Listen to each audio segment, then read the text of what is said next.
14 मार्च रात करीब 11:30 बजे दिल्ली हाई कोर्ट के जज जस्टिस यशवंत वर्मा के घर में आग लग जाती है। फायर ब्रिगेड की टीम जब अंदर आग बुझाने जाती है तो उसे अंदर कुछ ऐसा दिख जाता है जो पूरे देशवासियों को हैरान कर देता है।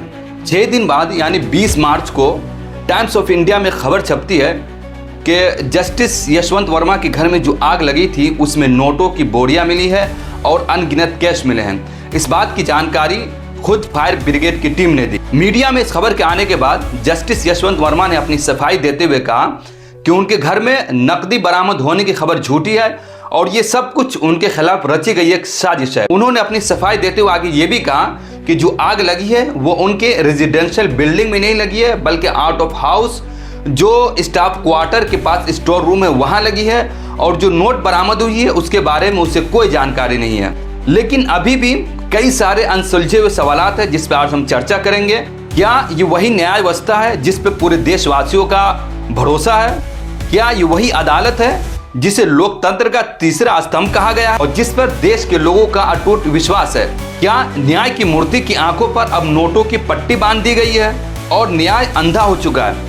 लेकिन इन तमाम उलझे हुए पहेलियों के बीच एक सबसे बड़ा सवाल कि आखिर जज साहब के यहाँ नोटों की बोरियां कहां से आई। उसके बाद सुप्रीम कोर्ट की एक प्रेस रिलीज सामने आती है जिसमें 3 सदस्यों की टीम बैठाई गई जो इन तमाम मामलों की जांच करेगी और जस्टिस यशवंत वर्मा को यह आदेश दिया गया है कि वो अपने फोन से कोई चीज डिलीट ना करे, कॉल रिकॉर्डिंग निकाले जाएंगे और सारी चीजों को सार्वजनिक किया जाएगा जो कि एक अच्छा फैसला है। उसके बाद दिल्ली हाई कोर्ट ने उसे इलाहाबाद हाई कोर्ट ट्रांसफर कर दिया, लेकिन इलाहाबाद हाई कोर्ट ने साफ कह दिया कि वी आर नॉट ट्रस्टबिन, हम कोई कूड़ेदान नहीं, हम आप किसी भी भ्रष्टाचारी को हमारे यहाँ भेज दे और हम उसे रख ले।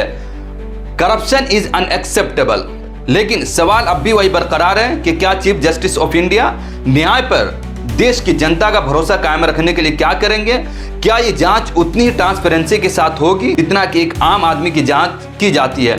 लेकिन अब भी एक सवाल कि अब जज कौन करेगा? आखिर में आपको एक छोटी सी जानकारी दे दूं, भारत में हाई कोर्ट जज एक संवैधानिक पद है, इसलिए इनकी नियुक्ति की प्रतिक्रिया भी एक लंबी प्रतिक्रिया है।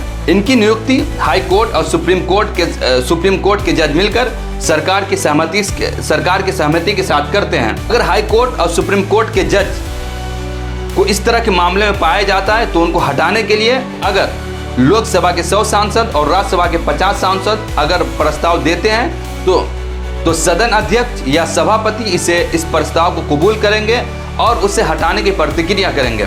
इस तरह की अपडेट के लिए आप हमारे साथ जुड़े रहिए। अगर इस मामले में कोई नई जानकारी आती है तो हम उस जानकारी को लेकर फिर आपके सामने हाजिर होंगे। आप देख रहे थे जूम इंडिया, मैं हूं शमीम अनवर।